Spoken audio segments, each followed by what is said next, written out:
In a few weeks, a machine built in China is going to jump into a place on the moon where the sun has never reached, not once, in 4 billion years.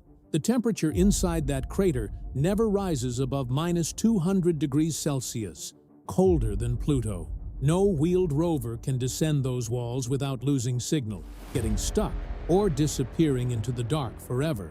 So China didn't build a rover. They built something that jumps. And they're aiming it at the exact same spot where NASA wants to build its first permanent human base. 2 space programs, 2 flags, 1 circle on the map. Stick with me, because in this video, you're going to understand 4 things that almost nobody is putting together. What's actually inside that crater, and why 30 years of missions have failed to confirm it. Why the most dangerous moment of this mission is a few minutes of total silence.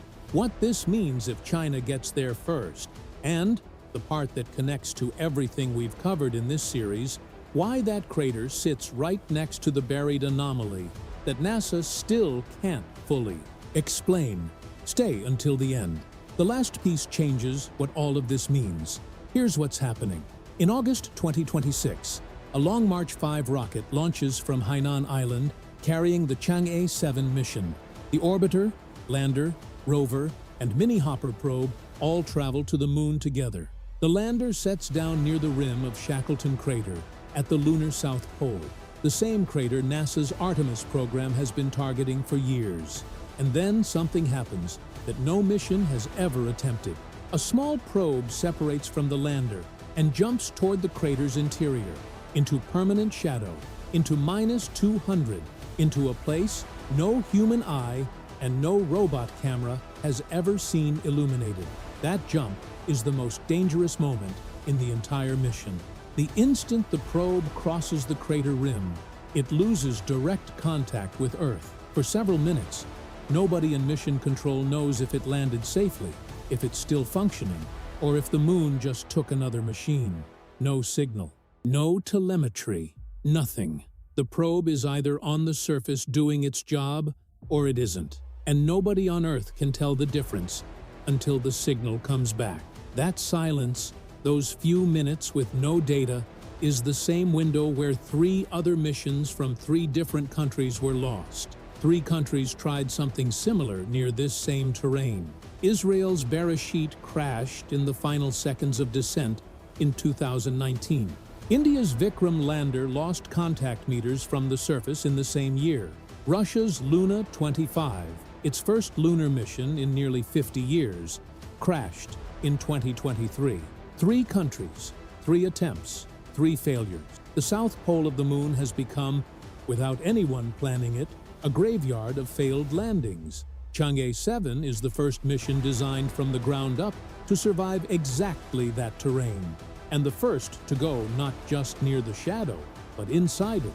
And what it's going to do once it's inside that crater, if it survives, is the reason 3 countries already tried and failed to get there first. But here's what makes that jump matter. And this is the part that explains why everyone is racing toward this same point. For 30 years, orbital missions from NASA and India have detected something that looks like concentrated hydrogen at the lunar poles.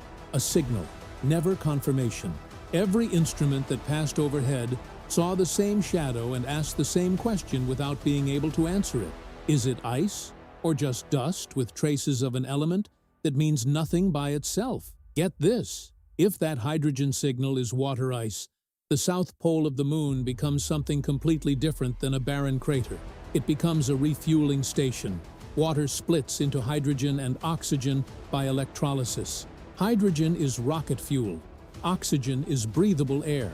A permanent base at the South Pole doesn't need either shipped from Earth, it makes them on-site, from local ice, at a fraction of the cost of launching them from the surface. The country that confirms where that water is, and how much, doesn't just win prestige, it wins the logistical control point for everything that comes after. Mars, the asteroid belt, every destination that requires refueling outside Earth orbit. That's why this matters. That's why 3 countries already tried and failed. That's why China is sending something that jumps. If you've made it this far, hit like. It helps more people reach this. But here's the part nobody is talking about yet. Chang'e 7 isn't the end of China's plan. It's step 2 of 4. Chang'e 6 already brought back the first samples ever returned from the moon's far side. Chang'e 7 maps and samples the permanently shadowed region. Chang'e 8, coming after, will attempt something that sounds like science fiction: 3D printing bricks from lunar regolith directly on the surface, a proof of concept that you can build a structure on the moon without bringing any materials from Earth. And the end point of all 4 steps is a permanent station.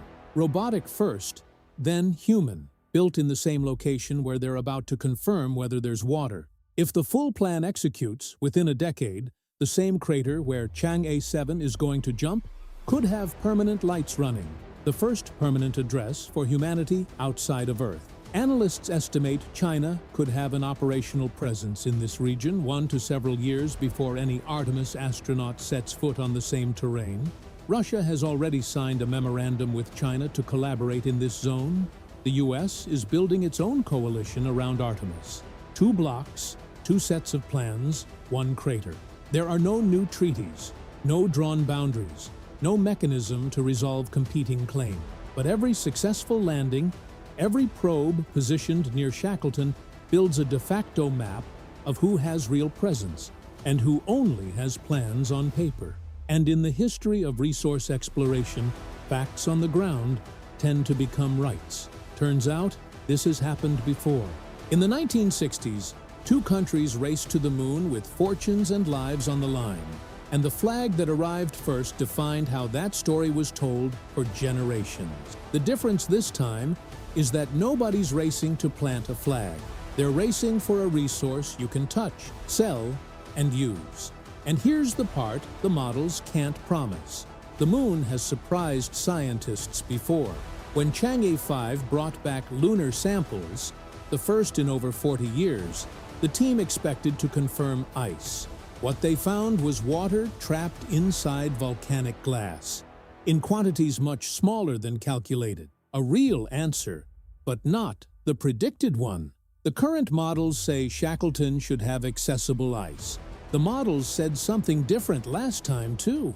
If Chang'e 7 goes into that crater and doesn't find what everyone expects, the entire economic logic behind this race, fuel made on the moon, bases sustained by local resources, has to be rewritten from scratch. Now the connection nobody is making yet. That same crater sits close to the basin where the buried metal mass sits. The gravitational anomaly we covered earlier in this series, the mass equivalent to 5 Hawaiian archipelagos buried hundreds of kilometers down, that no model predicted and no instrument has seen directly. If Chang'e 7 confirms water right next to that anomaly, the question nobody is asking yet is whether both mysteries are connected in a way no current model accounts for. We're going to follow this mission closely, and the moment the first landing data arrives, we'll cover it immediately. Think about what's happening here. In a few weeks, while most of the world won't even notice, a machine built in China is going to jump into a place no human has ever seen illuminated, and for several minutes, nobody on Earth will know if it worked. 3 missions from other countries already failed in that same terrain. The question I can't stop thinking about: if one country confirms and controls the first confirmed water resource on the moon before anyone else, what changes exactly for every other space program that was also pointing at that same spot on the map? Write yes or surprise in the comments right now, before you finish the video. Yes if you think Chang'e 7 confirms water. Surprise if the moon answers differently than everyone expects. Again, I'll reply to every comment with what the data says once the mission lands. One word, one line why. If these are the questions that keep you up at night, this channel is exactly for you. Subscribe now. The moment Chang'e 7 lands and the first data comes back, you'll be among the first to know what's inside that crater. Don't miss it.